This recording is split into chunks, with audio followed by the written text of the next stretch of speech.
Perplexity ने अपने नए कॉमेट ब्राउज़र को उन लोगों के लिए रोल आउट करना शुरू कर दिया है जो वेट लिस्ट में थे और साथ ही उनके मैक्स सब्सक्राइबर भी। मुझे एक्सेस मिल गया है और मैं इसे अब थोड़ा इस्तेमाल कर रहा हूं, इसलिए मैंने सोचा कि मैं इसके बारे में भी बात करूं। कॉमेट परप्लेक्सिटी का नया आई वेब ब्राउज़र है जो ब्राउज़र कंपनी के DRI ब्राउज़र जैसा ही है, लेकिन इसका उद्देश्य आई फीचर्स पर ध्यान देना है जो DRI ब्राउज़र से अलग है। इसमें बहुत सारे फीचर हैं जो इसे वाकई एक बेहतरीन ब्राउज़र बनाते हैं। तो ये कुछ ऐसा है।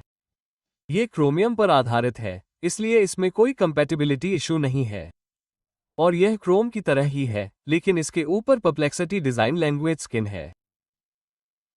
इसमें गूगल की जगह सर्च और दूसरे काम परप्लेक्सिटी से किए जाते हैं। और आप परप्लेक्सिटी की तरह ही आई चैट भी कर सकते हैं। आप चैट करने के लिए मॉडल भी चुन सकते हैं, एक्सटेंडेड सर्च कर सकते हैं और ऐसे ही काम कर सकते हैं। आप अपनी आवाज़ से फाइलें भी जोड़ सकते हैं और लिखने के लिए डिक्टेशन भी दे सकते हैं। आपको यहाँ कुछ विजेट भी मिलते हैं जिन्हें आप कस्टमाइज कर सकते हैं। उदाहरण के लिए, आप यहाँ अपने नियमित उपयोग के प्रॉम्प्ट और अन्य चीज़ें जोड़ सकते हैं। सबसे ऊपर, आप टैब और सर्च बार देख सकते हैं, लेकिन दाईं ओर आपको कुछ विकल्प भी दिखाई देंगे। पहला विकल्प वर्तमान वेब पेज को सारांशित करने का विकल्प है जो मूल रूप से वही करता है जो वो कहता है और एक पेज को सारांशित करता है। आप इसे करने के लिए विकल्प +SSH शॉर्टकट भी दबा सकते हैं। वॉइस मोड का विकल्प भी है। वॉइस मोड आपके वर्तमान वेब पेज या टैब के संदर्भ में आई असिस्टेंट के साथ वास्तविक समय में बात करने का विकल्प है।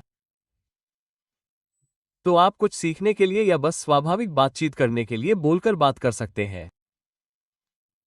असिस्टेंट टैब भी है जो मुख्य चीज है।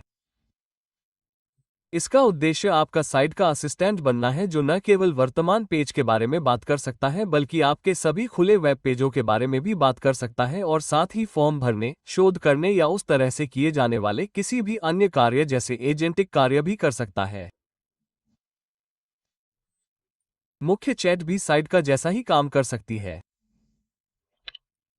आप इसे कोई काम दे सकते हैं और यह वेब पर सर्च करने या पेज पर नेविगेट करने जैसा काम कर सकती है और फिर आपके लिए वो काम पूरा कर सकती है।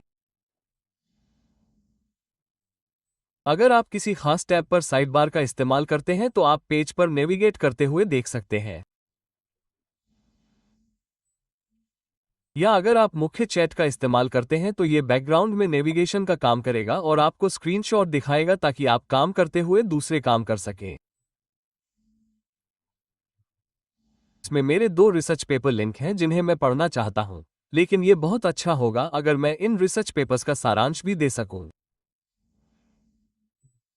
तो मैं यहां साइडका को इनेबल कर सकता हूं और मैं इसे प्रत्येक रिसर्च पेपर के सारांश के लिए नए पेज जोड़ने के लिए कहने जा रहा हूं। आप देखेंगे कि यह आगे बढ़ेगा और रिसर्च पेपर की सामग्री को खोजेगा। बात यह है कि यह केवल नेविगेशन ही नहीं कर रहा है बल्कि यह सर्च को भी इंटीग्रेट कर रहा है जिससे कंटेंट को सर्च करना काफी तेज हो जाता है। ये पेज पर नेविगेट करके उसे पढ़ता नहीं है जो कि ब्राउज़र लाइब्रेरी के लिए जरूरी है, जबकि यह सर्च करने के लिए केवल परप्लेक्सिटी सर्च API का इस्तेमाल करता है जिससे ये काफी तेज हो जाता है। एक और बात यह है कि जब ये किसी टैब पर काम करना शुरू करता है तो आप देख सकते हैं कि यह काम करते हुए एक ग्लोइंग एनिमेशन जोड़ता है जो कि अच्छा है। और आप ये भी देख सकते हैं कि यह यहाँ क्या कदम उठा रहा है। खैर, फिर आप थोड़ा इंतजार कर सकते हैं और यह अब तक की सबसे तेज वेब नेविगेटर चीजों में से एक है जो मैंने देखी है। ये काफी तेज है। आप देख सकते हैं कि यह कुछ ही देर में काम पूरा कर लेता है। और यहाँ हमारे पास 2 पेज हैं जिनमें सारांश और बाकी सब कुछ है जो बहुत बढ़िया लग रहा है। एक और चीज जो मुझे दिलचस्प लगी वो ये है कि आप इसे लगभग किसी भी चीज को ऑटोमेट करने के लिए कह सकते हैं। इसलिए मैंने ये कोशिश की जहां मैंने इसे माइंडस्वीपर गेम के लिए कोड लिखने को कहा और फिर गिटहब पर जाकर एक नया रेपो बनाया और उसे वहां डाल दिया। आप देखेंगे कि यह आगे बढ़कर वास्तव में ये काम कर सकता है। ये कुछ कोड लिखता है, फिर गिटहब पर जाता है, गिटहब रेपो बनाता है और फिर वहां कोड जोड़ता है और काम हो जाता है। आप देख सकते हैं कि इसने ये सब यहाँ बनाया है, जो कि अगर आप मुझसे पूछे तो आश्चर्यजनक रूप से अच्छा लगता है।